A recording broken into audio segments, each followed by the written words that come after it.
صحابہ رضی اللہ تعالی عنہم کا دوسروں کی وجہ سے پیاسے مرنا۔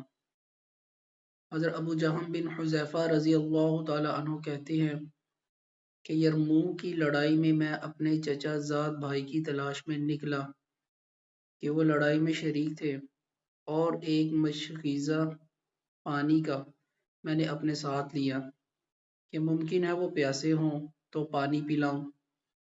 اتفاق سے وہ ایک جگہ اس حالت میں پڑے ہوئے ملے کہ دم توڑ رہے تھے اور جان کنی شروع تھی۔ میں نے پوچھا پانی کا گھونٹ دوں؟ انہوں نے اشارے سے ہاں کی۔ اتنے میں دوسرے صاحب نے جو قریب ہی پڑے تھے اور وہ بھی مرنے کے قریب تھے آ کی۔ میرے چچا زاد بھائی نے آواز سنی تو مجھے ان کے پاس جانے کا اشارہ کیا۔ میں ان کے پاس پانی لے کر گیا۔ وہ ہشام بن ابی عاص رضی اللہ تعالی عنہ تھے۔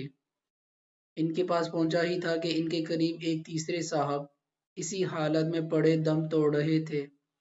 انہوں نے آہ کی۔ ہشام رضی اللہ تعالی عنہ نے مجھے ان کے پاس لے جانے کا اشارہ کر دیا۔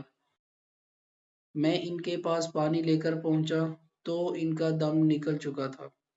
ہشام رضی اللہ تعالی عنہ کے پاس واپس آیا تو وہ بھی جاں بحق ہو چکے تھے۔ ان کے پاس سے اپنے بھائی کے پاس لوٹا تو اتنے میں وہ بھی ختم ہو چکے تھے۔ انا للہ و انا الیہ راجعون۔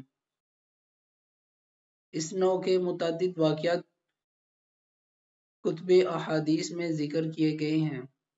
کیا انتہا ہے اس ایثار کی کہ اپنا بھائی تو دم توڑ رہا ہو اور پیاسا ہو، ایسی حالت میں کسی دوسرے کی طرف توجہ کرنا بھی مشکل ہو جاتا ہے، چاہ جائے کہ اس کو پیاسا چھوڑ کر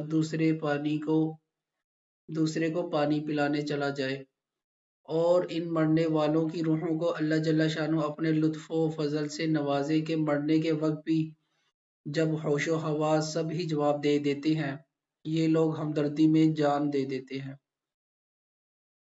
اللہ پاک ہمیں صحابہ کرام رضی اللہ تعالی عنہم اجمعین کے نقش قدم پر چلنے کی توفیق عطا فرمائے، آمین۔